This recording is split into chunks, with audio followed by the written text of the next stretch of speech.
여러분은 삶에서 이것만큼은 못하겠다 싶은 게 있으신가요? 저는 몇 가지가 있는데 그 중 하나가 음식입니다. 음식. 제가 향에 조금 예민해요. 그래서 음식에 대해서 굉장히 민감을 합니다. 특별히 향이 강한 음식은 너무 힘이 들더라고요. 예를 들어 베트남 음식, 인도 음식, 또 태국 음식, 이런 음식들은 향이 강하니까 제가 근처에도 갈 수가 없습니다. 그래서 제가 오이를 별로 안 좋아해요. 향이 너무 강하니까. 어느 교회에서 사역을 하려고 인터뷰를 받습니다. 전부터 정말 제가 사역을 하고 싶은 그런 교회였어요. 목사님도 훌륭하시고 또 교회도 기도하는 교회고, 담임 목사님이 이제 제가 인터뷰를 딱 보고 집에 가려고 하니까 잠깐 멈추래요. 그러고 저에게 이렇게 어떻게 말씀을 하셨냐면 식사를 하고 가라는 거예요. 식사를. 저녁 식사였어요. 더 이상 이제 뭐 볼 것도 없다며 다음 주부터 바로 나와서 사역을 하면 된다고 하시더라고요. 첫날에 담임 목사님이 식사를 사주시겠다는데 얼마나 기뻤겠어요. 영광이죠. 그렇게 큰 그 목사님께서 저에게 밥을 사주시는데, 목사님과 저와 어떤 전도사님 3명이서 함께 음식점을 갔습니다. 그런데 하필 음식점이 태국 음식점이었어요. 첫날에. 저는 향에 굉장히 예민하잖아요. 맡기만 해도 바로 올라오거든요. 목사님께서 먹고 싶은 거 다 시키래요. 저보고. 먹고 싶은 게 없었어요. 그냥 저는 집에 가고 싶었어요. 왜 어른분들은 왜 그런 거 있잖아요. 자, 한번 얼마나 잘 먹는지 봅시다. 우리 교회에서 사역하려면 잘 먹어야 돼. 내가 이번에 첫 번째 평가를 할 거야. 이렇게 압박을 주시잖아요. 음식이 종류대로 다 나왔어요. 그때부터 식은땀이 나기 시작했습니다. 전부터 사역을 꼭 해보고 싶은 교회여서 여기서 도망을 갈 수도 없고, 또 못 먹겠다고 말씀을 드리려고 하니 첫날부터 찍히는 것 같고, 목사님은 계속 제 입만 쳐다보시고 옆에 계신 전도사님은 눈치도 없이 제 접시에 계속해서 모든 음식을 덜어주시는 거예요. 저는 아직도 잊지 못해요. 그 똠양꿍이라는 그 국을. 저는 오줌을 먹는 줄 알았습니다. 그 국이. 시간을 끌려고 제가 일부러 궁금하지도 않은 것을 목사님께 계속 여쭤봤어요. 아, 목사님은 목회하실 때 그건 어떻게 하셨어요? 이건 어떻게 생각하세요? 제가 다 아는 내용인데 시간을 끌려고 계속해서 제가 여쭤봤습니다. 다행히도 다른 목사님과 사역자분들이 뒤늦게 더 오셔서 음식을 맛있게 다 주셨어요. 근데 그것이 아니었으면 저는 첫날부터 큰일이 났을 겁니다. 향이 심한 음식이 저에게 힘든 것처럼 이 세상에 있는 모든 그리스도인들에게 가장 힘든 것이 있습니다. 바로 용서입니다. Forgiveness. 여러분, 기도하는 건 어렵지만 할 수 있습니다. 말씀대로 순종하는 것, 조금은 힘이 들지만 그것도 할 수 있어요. 하지만 용서는 전혀 다른 주제입니다. 용서가 가장 우리 기독교에 있어서 힘들다고 해도 절대 과언이 아닐 겁니다. 오죽하면 예수님께서 마지막에 임무를 완수하신 일이 용서입니다. 사도 바울이 바나바와 함께 전도여행을 떠납니다. 저희 교회에 이제 새신자 분들이 많이 계셔서 제가 잠시 설명을 드리자면, 전도 여행이라는 것은 전도를 이렇게 하면서 여행을 다니면서 전도를 하는 것입니다. 이 사도 바울이라는 사람이 1차 전도 여행, 첫 번째 전도 여행을 떠났을 때 바나바라는 사람과 함께 전도 여행을 떠납니다. 그때 누굴 데리고 갈까요? 마가라는 사람을 데리고 갔습니다. 이 마가라는 사람이 눈치도 없이 중간에 힘이 들어서 포기를 하고 집으로 갑니다. 조금 나쁘게 이야기해서 도망을 친 거예요. 마가가 없어지고 바울과 바나바는 1차 첫 번째 전도 여행을 끝을 냅니다. 그리고 오늘 말씀의 배경이 된 2차 전도 여행이 시작이 된 거예요. 그 전의 상황입니다. 바울이 바나바에게 이야기를 합니다. 우리가 첫 번째 전도 여행 때 방문했던 그 교회를 다시 가자. 가가지고 잘하고 있는지, 어떤 힘든 점은 없는지 우리가 가서 도와주자. 바나바는 좋다고 하면서 어떻게 이야기를 꺼내요? 함께 보도록 하겠습니다. 바나바는 마가라 하는 요한도 데리고 가자 하나 마가를 다시 데리고 가자고 합니다. 첫 번째 전도 여행 중에 힘들다고 마가가 도망을 갔는데도 바나바는 마가를 데리고 가자고 합니다. 바울이 좋아했을까요? 싫어했을까요? 싫어했어요. 의리가 없었어요. 마가는 얼마나 싫어했으면 이 바나바라는 사람과 싸우기까지 합니다. 우리 38절 39절 함께 읽도록 하겠습니다.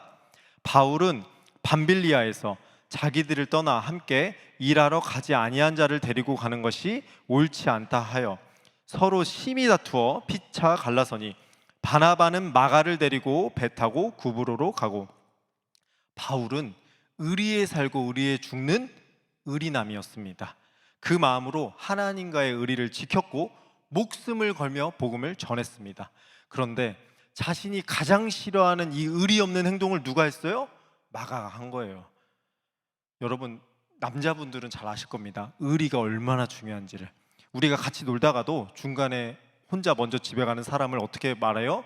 아, 쟤 참 의리가 없다. 39절에 보면 바나바와 바울은 심히 다투었다고 쓰여 있는데, 여러분이 그 한글 성경은 어떻게 써 있어요? 심히 다투었다라고 써 있잖아요. 근데 한국말로는 이렇게 우리가 해석할 수 있어요. 아, 그냥 둘이 심하게 싸웠대. 근데 헬라어 원어로 보면은 이런 뜻입니다. 서로가 인격적인 충돌이 있었다.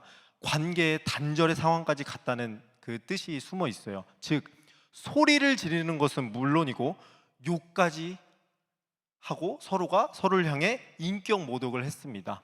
바울은 실라라는 사람과 함께 2차 전도여행을 떠났고 바나바는 또다시 누구랑 전도여행을 떠나요? 마가랑 전도여행을 떠납니다. 마가는 바나바의 조카였어요. 단순히 혈연적 관계 때문인지 몰라도 바나바는 마가에게 다시 한 번의 기회를 제공을 합니다. 무엇을 한 거예요? 바나바가 용서를 한 겁니다. 하지만 바울은 마가를 용서하지 못했어요. 단순히 자신이 힘들다고 복음에 대한 의리, 사람에 대한 의리를 저버리고 도망간 사람은 용서할 가치가 없다고 생각을 했습니다. 제가 전에 은퇴하신 어느 80대 목사님께 여쭈어봤어요. 80대 이제 중반의 목사님께. 연로하시잖아요. 목사님은 하나님을 기쁘시게 하고 또 많은 사람들에게 존경을 받으셨는데 여기까지 오시면서 가장 힘들었던 것, 안 되는 것이 뭐가 있으셨어요? 라고 제가 이제 공손히 여쭸어요. 목사님께서는 조금의 망설임도 없이 바로 저에게 이렇게 답을 해주셨습니다. 용서가 저는 가장 안 됩니다. 아직도 내 나이가 80이 넘어서 90을 바라보는데 이 안에서 올라오는 미움이 살아 있습니다. 자리를 잡고 있어요. 나에게 상처를 준 사람들, 나를 배신한 사람들, 나의 마음을 아프게 한 사람들, 그 사람들이 아직도 용서가 되지 않습니다. 저는 여전히 그것과 싸우고 있습니다. 그토록 하나님께 또 기쁨이 되고 사람들에게 존경을 받았는 목사님조차도 용서가 힘들다고 하시더라고요. 여러분, 우리가 살아갈 때 상처를 받는 일이 있을까요? 없을까요? 있어요. 아플 때가 있어요? 없어요? 있어요. 그런데 성경은 우리에게 뭐라고 해요? 용서하라고 합니다. 내 마음은 찢어질 것 같은데 이미 한 구석은 문드러질 것 같고 상처를 다 받았는데 어떻게 얘기해요? 용서하라고 합니다. 우리에게. 바울은 처음에 마가를 용서하지 못했어요. 복음의 배신자라고 생각했고 또 마가 때문에 바나바와 싸우기도 했고 이 마가라는 사람 때문에 고생을 참 많이 했습니다. 바울이. 하지만 바울은 조금씩 용기를 냅니다. 나중에 바울이 복음을 전하다가 로마 감옥에 갇히게 되는데 그때 감옥 안에서 기도하고 말씀을 묵상하면서 얼핏 마가가 생각이 났어요. 그래서 마가를 생각하면서 이렇게 편지를 씁니다. 골로새서 4장입니다. 나와 함께 갇힌 아리스다고와 바나바의 생질 조카죠, 마가와 이 마가에 대하여 너희가 명을 받았음에 그가 이르거든 영접하라. 바울이 감옥에서 편지를 쓰면서 마가를 언급합니다. 야, 마가라는 사람이 있는데 내 친구야. 니네 교회로 내가 파송할 수도 있으니까 잘 해줘. 바울의 입장에서는 배신을 당하고 마음이 좋지는 않았지만 그럼에도 뭘 선택했어요? 용서를 선택했습니다. 바울은 여기서 멈추지 않고 마지막에 자신의 유언에 마가를 언급합니다. 디모데후서 4장입니다.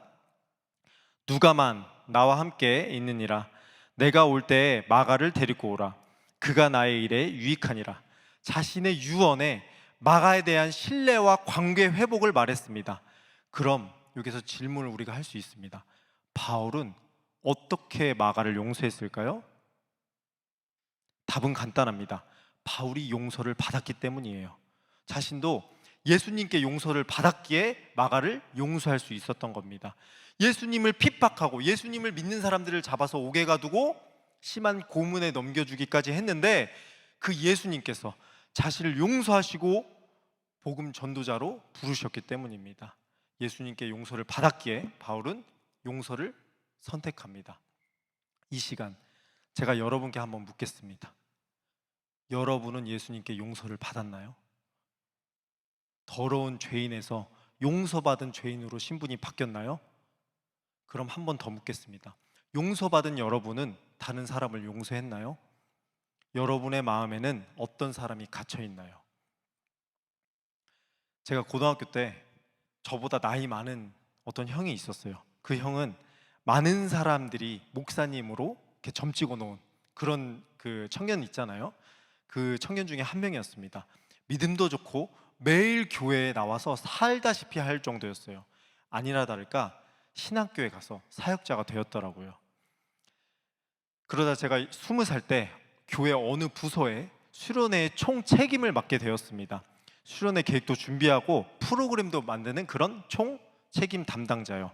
그 형이 갑자기 저를 도와준다고 해서 그 형과 제가 함께 준비를 하게 되었어요. 저는 너무 좋아했어요. 천군 만마를 얻은 것 같았거든요. 사역자였잖아요.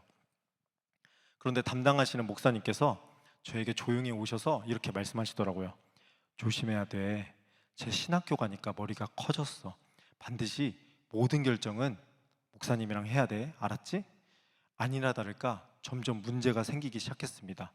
그 형이 와서 모든 것을 바꾸려고 하는 거예요. 목사님이 세우신 질서도 참견도 하고 또 강력하게 우기기도 하고 목사님께서 이렇게 하자고 하셨는데 본인이 계속 바꾸려고 하는 겁니다. 제가 아무리 그 형과 친분이 있어도 하나님께 세우신 질서가 있잖아요. 그 질서가 중요하잖아요. 어떤 중요한 결정을 그 형이 아닌 목사님과 상의해서 제가 결정을 했습니다. 그게 기분이 나빴나 봐요. 수련회가 다 끝나고 저에게 전화를 해서 갑자기 욕을 하더라고요. 왜 목사님 말을 듣냐? 내 말을 들어야지. 입에 담기도 어려운 욕들을 쏟아내기 시작했습니다. 개가 지나가고 소가 지나가고 새가 지나가고 십자가의 사랑, 겟세마네 동산, 별의별 욕들이 제 귀에 들려오는 거예요. 누구한테? 사역자한테. 저는 너무 충격이었습니다. 저는 그때까지 사역자는 연예인인 줄 알았어요. 우리가 그렇게 생각을 하잖아요. 연예인은 화장실도 안 간다. 그때 당시 저에게 사역자는 연예인이었거든요. 물론 모든 인간은 부족해요. 연약해요. 하지만 상상할 수 없는, 저도 쓰지 않는 그 욕들을 그 형에게 들으니 너무 충격이었어요. 거기서 끝나지 않고 주변 사람들에게 말도 안 되는 소문을 퍼뜨리기 시작했습니다. 그렇게 제 마음에 큰 상처가 생기기 시작했어요. 세상 사람들은 예수님을 몰라서 그럴 수 있어요. 그런데 교회에서 상처를 받으면 그것만큼 힘들고 괴로운 게 없더라고요. 따지고 보면 바울도 예수님을 믿는 사람에게 상처를 받은 겁니다. 여러분, 저는 목사인과 동시에 설교자입니다. 그렇죠? 설교자예요. 설교자의 최대 수혜자는 누구일까요? 설교자입니다. 그 설교를 준비하면서 은혜를 받고 하나님과 더 깊은 교제를 제가 할 수 있기 때문입니다. 아무리 설교하는 것이 힘들고 부담되고 어렵다고 할지라도 설교 때문에 말씀 한 장 더 읽게 돼요. 그럼 기도의 수혜자는 누구일까요? 기도의 최대 수혜자는 기도하는 사람입니다. 제가 아무리 여러분께 기도하라고 소리를 질러도 기도를 하라고 하는 저에게 응답이 있는 것이 아니라 기도를 하시는 여러분께 응답이 있는 겁니다. 전도의 수혜자는 누구일까요? 전도의 최대 수혜자는 전도를 하는 사람입니다. 다른 사람을 우리가 구원하는 것 같지만 천국에는 누구의 상급이 쌓여요? 나의 상급이 쌓이는 겁니다. 누군가를 위한 일이 알고 보면 교회에서는 나를 위한 일이에요. 그럼 제가 마지막으로 여러분께 묻겠습니다. 용서의 최대 수혜자는 누구인가요?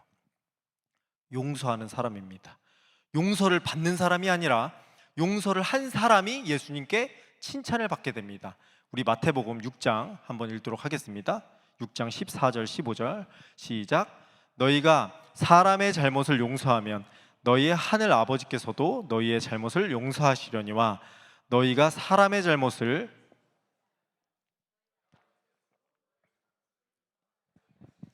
하나님께 용서를 받기 위해서는 먼저 뭘 하라는 거예요? 용서를 하라는 것입니다. 용서의 수혜자가 되라는 거예요. 우리 누가복음 말씀 하나 더 읽겠습니다. 짧은데 한 목소리로 큰 소리로 읽겠습니다. 용서하라. 그리하면 너희가 용서를 받을 것이요. 용서를 해야지 용서를 받는다는 것입니다. 누구한테? 예수님에게요. 그럼 이 말씀 우리가 한번 반대로 뒤집어 볼까요? 용서를 하지 않으면 너희들은 용서를 받지 못한다는 겁니다. 방금 우리가 읽은 마태복음 15절에도 써여 있잖아요. 여러분, 이 말씀이 무겁게 들려져야 돼요. 이 말씀이 에이 설마 혹시 그러겠어? 그런 것이 아닙니다.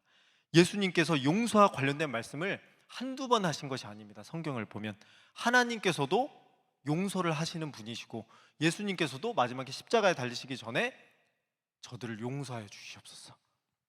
우리는 하나님께 용서를 받으려면 내 안에 용서하지 못한 사람을 용서해야 합니다. 용서할 수 없는 것을 용서하는 삶이 우리의 가운데 있어야 합니다. 사역자인 형에게 상처를 받고 그때부터 저는 트라우마가 하나 생겼습니다. 사역자에 대한 트라우마였어요. 아, 목사, 전도사는 앞뒤가 다르구나. 그렇게 그 형과 연락이 끊겼고 몇 년의 시간이 지났습니다. 하루는 어느 목사님께서 용서에 관해서 설교를 해주셨어요. 제가 아직 평신도로 있을 때인데 지금 여러분께 제가 용서라는 설교를 하는 것처럼 그 목사님도 용서라는 주제로 설교를 하셨습니다. 목사님께서 파리가 있네요. 떠나가라. 지금 조는 사람들 때문에 그러신 겁니다. 제가 보니까 조는 분들이 지금 딱 3분 계신데 네, 파리가 조는 사람들을 깨운 것 같습니다. 네. 목사님께서 이렇게 말씀하셨습니다. 여러분 한번 잘 생각해 보세요. 예수님께서는 땅에서 매이면 하늘에서도 매이고 땅에서 풀리면 하늘에서도 풀린다고 하셨는데 만약 여러분이 용서하지 못해서 땅에서 여러분 스스로 매이게 되면 하늘에 있는 하나님의 복이 매이게 되는데 그럼 얼마나 억울합니까? 잘못은 그 사람이 했는데 왜 피해는 내가 봐야 되냐고요. 더 막히기 전에 그 사람을 용서하세요. 더 막히기 전에 마음속에 또 생각나는 사람이 있으면 바로 연락을 해서 짧게라도 좋으니까 잘못했다고 하세요. 용서하라고 하세요. 설교를 듣는데 진짜 그런 거예요. 왜 내가 트라우마로 그 형 때문에 내가 고생을 해야 되지? 왜 상처를 받고 아픈 것은 난데 하나님께서 주시는 복까지 막혀야 되지? 곧장 제가 여러 사람들에게 물어봐서 그 형에게 전화를 걸었습니다. 어느덧 목사님이 되셨더라고요. 형 안녕하세요 하면서 제가 길게 얘기를 했어요. 그때 이런저런 것 때문에 힘들었는데 저는 좀 괜찮아졌는데 형은 어떠시냐고. 그리고 혹시 그때 제가 잘못한 것이 있으면 저를 용서해달라고. 제가 다 잘못했다고. 저는 TV 속 나오는 드라마처럼 그 형이 웃으면서 아 괜찮아 나도 미안해 그땐 나도 잘못했어 라고 할 줄 알았습니다. 그런데 또 동물들이 지나가는 거예요. 소가 지나가고 개가 지나가고 그러면서 이렇게 얘기하더라고요. 그때 내 말을 안 들었는데 지금 와서 이런다고 뭐가 달라지냐. 얼른 끊어라. 나는 너랑 연락하기 싫다. 상관하기 싫다. 이해가 되지 않았습니다. 저는 하나님의 말씀대로 했을 뿐인데 말씀에 순종하고 싶었는데 저에게 돌아오는 것은 욕이었어요. 더 심한 욕들. 그런데 희한하게 한 가지 다른 점이 발생하기 시작합니다. 제 마음이 편해지기 시작하는 거예요. 홀가분하기 시작했습니다. 용서라는 말을 들어도 더 이상 그 형이 생각나지 않고 오히려 제 마음에 자유가 찾아오기 시작했어요. 그때 깨달았어요. 아, 용서는 다른 사람을 위한 것, 그 사람을 위한 것이 아니라 나를 내 안에 있는 감옥에서 꺼내주는 것이구나.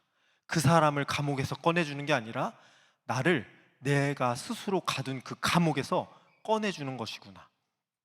그 후 시간은 흘렀고 저는 어느 교회 사역자가 되었습니다. 남들이 다 부러워하는 어느 규모가 있는 그런 교회에서요.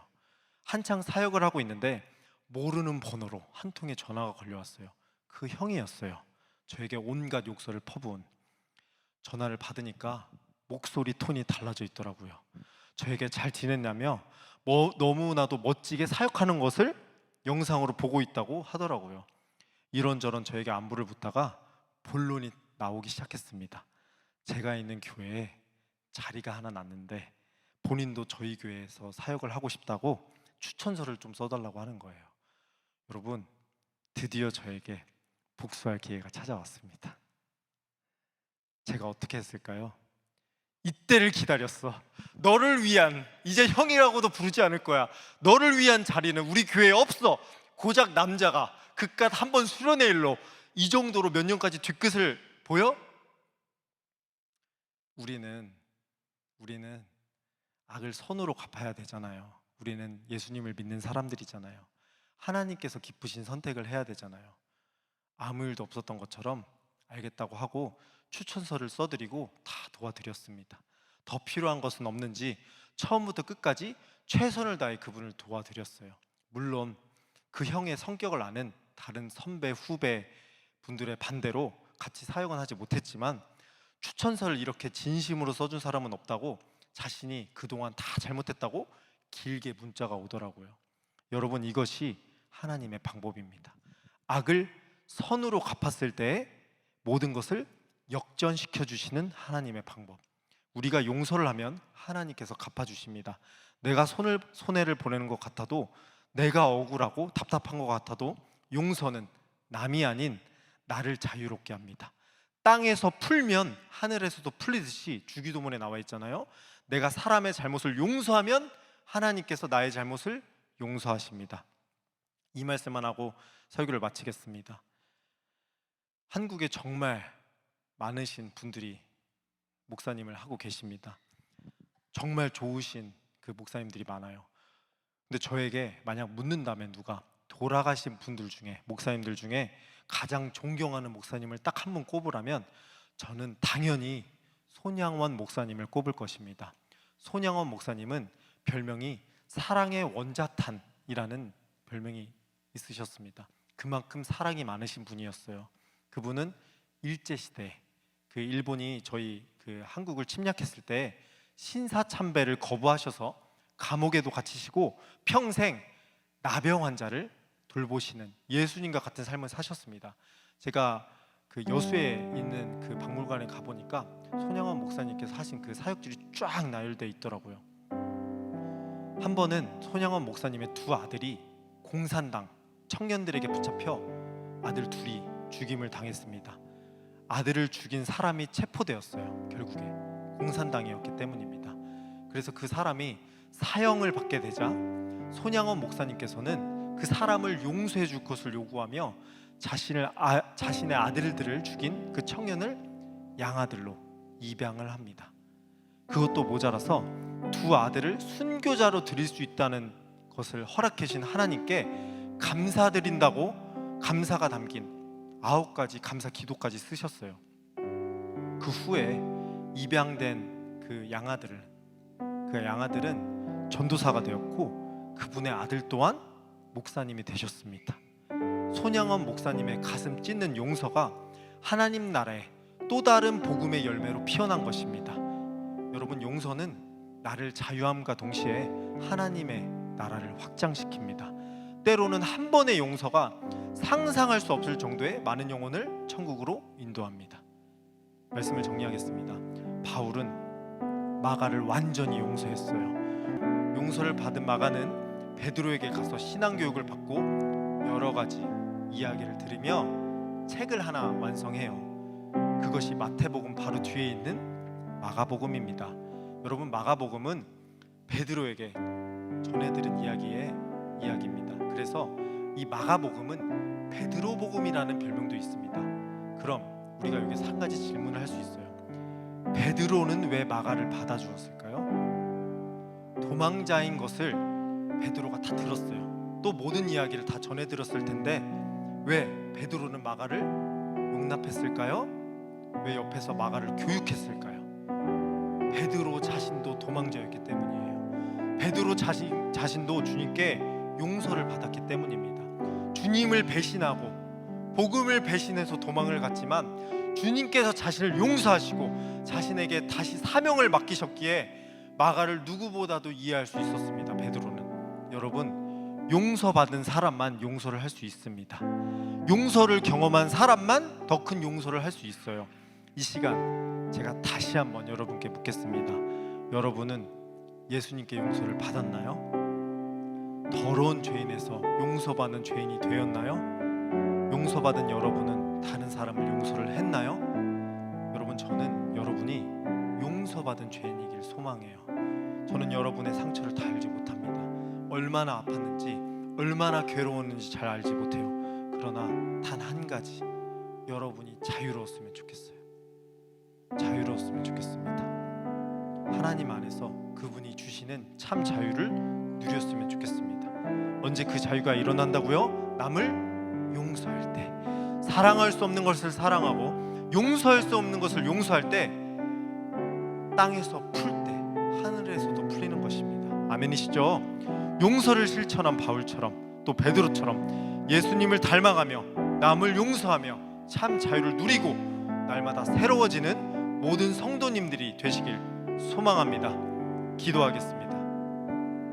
하나님, 감사합니다. 하나님, 용서는 정말 어려운 것 같습니다. 저를 아프게 한 그 사람, 제 마음에 상처를 낸 그 사람, 나에게 피눈물 흐르게 한 그 사람을 용서하는 것은 정말 힘이 듭니다. 그러나 주님께서 우리를 먼저 용서하셨습니다. 죄인된 우리를 주님께서 먼저 품으시고 용납하셨습니다. 주님처럼, 예수님처럼 우리도 용서를 하는 그 삶을 살게 하여 주시옵소서. 한순간이라도 주님을 닮게 하여 주시옵소서. 감사드리며 예수님의 이름으로 기도합니다. 아멘.